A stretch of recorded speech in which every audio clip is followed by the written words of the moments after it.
what I said last week? Well, no one's writing anything down. Anyone remember for sure? You're talking about the historical Jesus. Right. That's been a task of mine for some time. Trying to study and discern what is the historical Jesus. So, what we discovered last week is that, quick review, Paul was the earliest writer, writing in about 20 or so years after the crucifixion. Paul gives us no hint about the historical Jesus. He has a lot to say about the Christ story and his conversion from being a Pharisee non-believer to a believer in the new way of Jesus. And then you go some 25 years later, maybe 30 years later, the first one we have in the written gospel is Mark. And we find that Mark starts with Jesus' baptism with John the Baptist. No reference to Jesus' early life.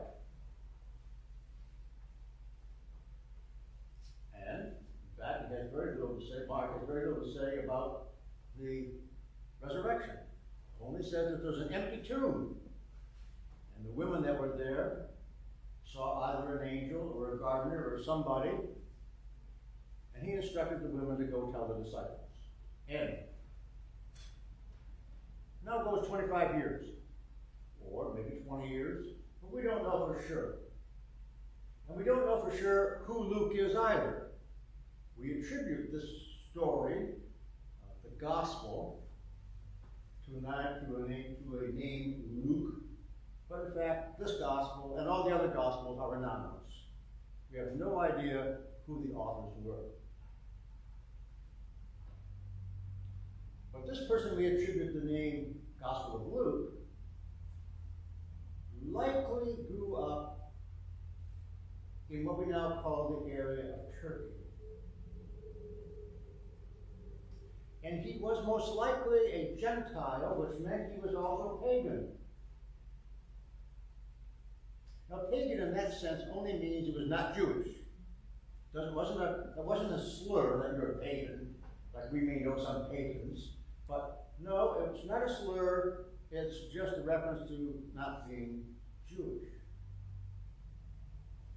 And so growing up in that area and in that environment, and before he ever became converted from his paganism to the way or the life of Jesus, he would have heard many stories. And his view about what God is like is that, oh yes, there is a triangle, in the top there's a god, maybe Zeus, or maybe Heracles if you use the Greek tradition. But below that there are, many other gods. There's the gods of the wind, and the gods of the sun, and the gods of the moon.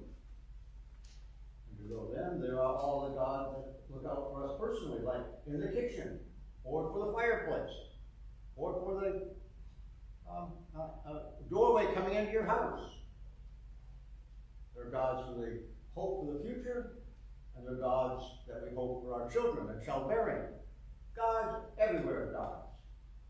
And below that pier, in this triangle, there are those people who were very strong, very famous, and they became godlike.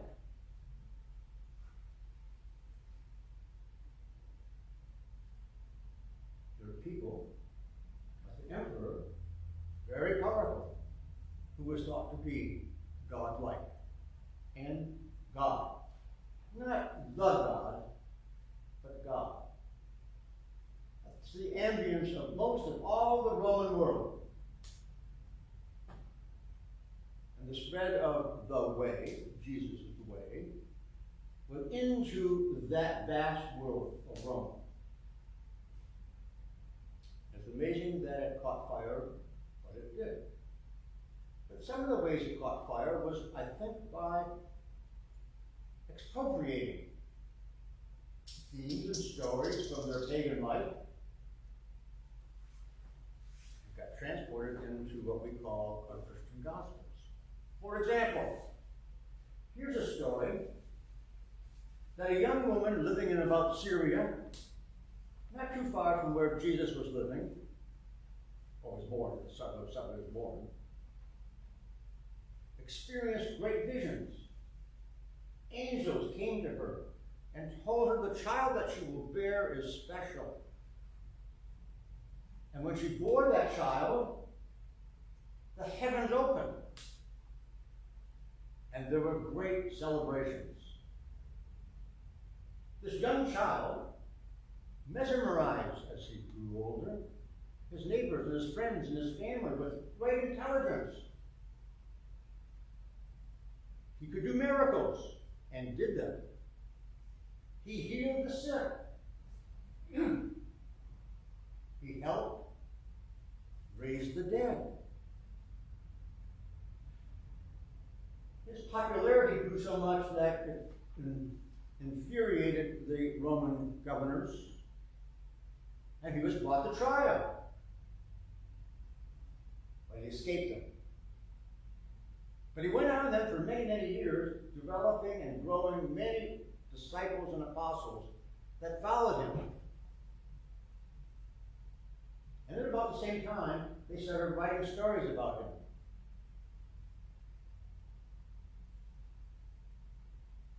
And he lived a ripe old age. And his disciples said, when he died, they saw him afterward for sure, alive.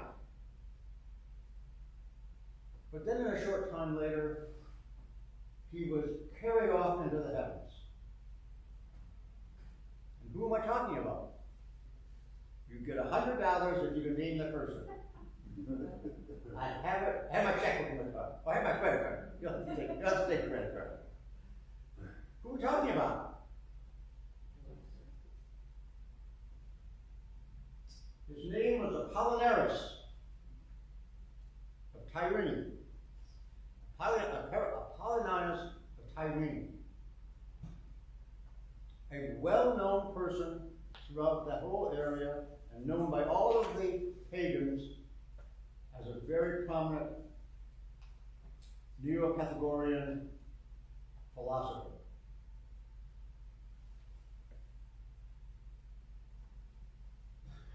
Now, whoever Luke was writing his story, and he wanted to fill in the blanks left by Mark. Remember, Mark started his gospel with Jesus, an adult, being baptized by John. So Luke wrote the whole beginning story about the angels coming to Mary and the Annunciation. And he wrote stories about the Nativity and the wise men coming.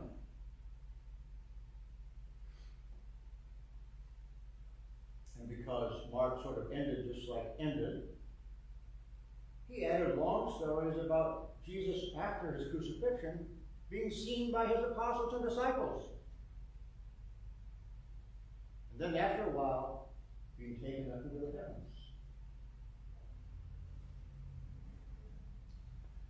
So in some way you can see the dilemma I'm having as a historian to try and piece together who is the authentic, original Jesus? What is his biography?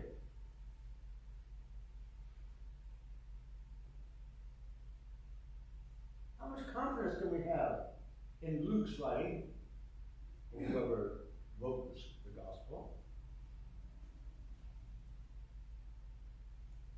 What was his source? I can tell you I know what the pagan sources were, but what were the Jewish sources? What were the early Christian writers? Nowhere to be found. Nowhere that we know of. No one even speaks about where that might be. Empty. So I guess, with emptiness, pious men, I should say women too, but I don't think we have any gospels written by women. Pious believers started filling in the blanks.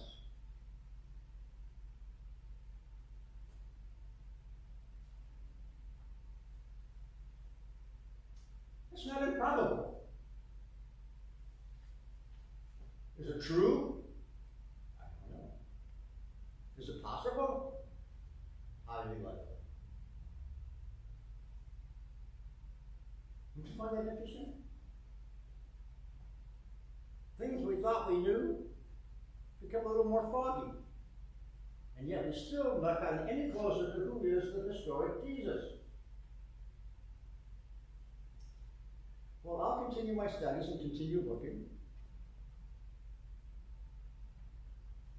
And when I appear here, if God wills, and He will vestry, in 3 weeks or so, I'll tell you the next story. Getting a little closer, I think, this time, discerning out of the written scriptures, who was this Jesus?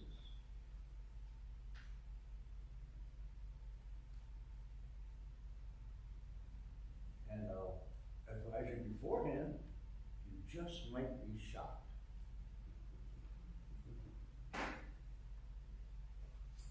All right. That's my sermon for today.